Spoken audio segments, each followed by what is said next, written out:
കൃപ എന്ന് പറയുന്നത് ദൈവത്തിൻ്റെ എനർജിയാണ്, ദൈവത്തിൻ്റെ പവറാണ്, ശക്തിയാണ്.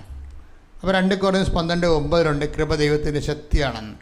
അപ്പോൾ കൂടിയ ശക്തി വേണ്ട ഒരു കാര്യം വന്ന് നമ്മൾ എന്തു ചെയ്യും? അപ്പോൾ ദൈവത്തെ അറിയാൻ പാടില്ലാത്ത ആൾക്കാരെ കൂടെ ദൈവത്തിൻ്റെ കണ്ണം ലഭിക്കാൻ വേണ്ടി ചിലപ്പോൾ പള്ളിയിലൊക്കെ പോയി ചിലർ പെരുന്നാളിലൊക്കെ ഉരുളണ കണ്ടിട്ടില്ലേ? ചിലർ ഉമ്പ് കളിക്കും, ചിലർ മുട്ടയിൽ നിരങ്ങും, അങ്ങനെ പല അഭ്യാസങ്ങൾ കാണിക്കും. ആൾക്കാർ ഇതൊക്കെ ചെയ്യണത് പ്രാർത്ഥന കൊണ്ട് പറ്റാത്തൊരു പ്രശ്നം വന്നാൽ അവരെന്തെങ്കിലുമൊക്കെ ഗോഷ്ഠികൾ ദൈവത്തിരുസന്നിധി കാണിക്കും.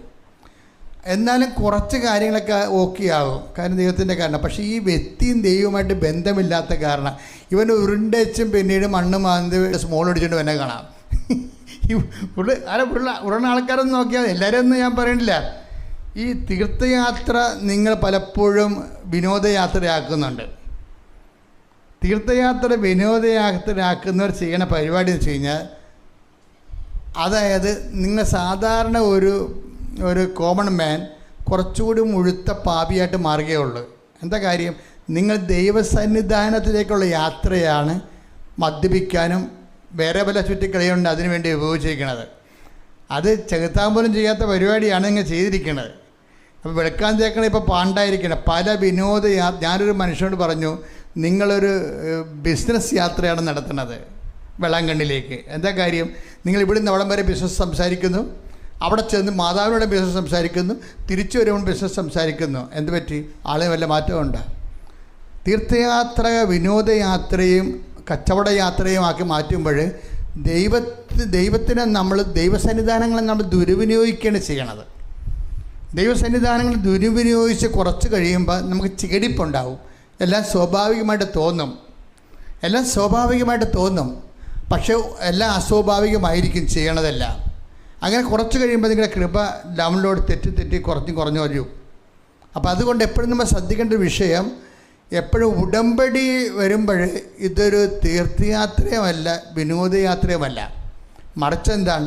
ദൈവവും നമ്മളും തമ്മിലുള്ള ബയലാറ്ററൽ എഗ്രിമെൻറ്റാണ്. ഇനി നമ്മുടെ മുമ്പിലുള്ള ഒരു വെല്ലുവിളി എന്താണ്? ഞാൻ ദൈവത്തോട് ഉടമ്പടി ചെയ്യാൻ യോഗ്യനല്ല.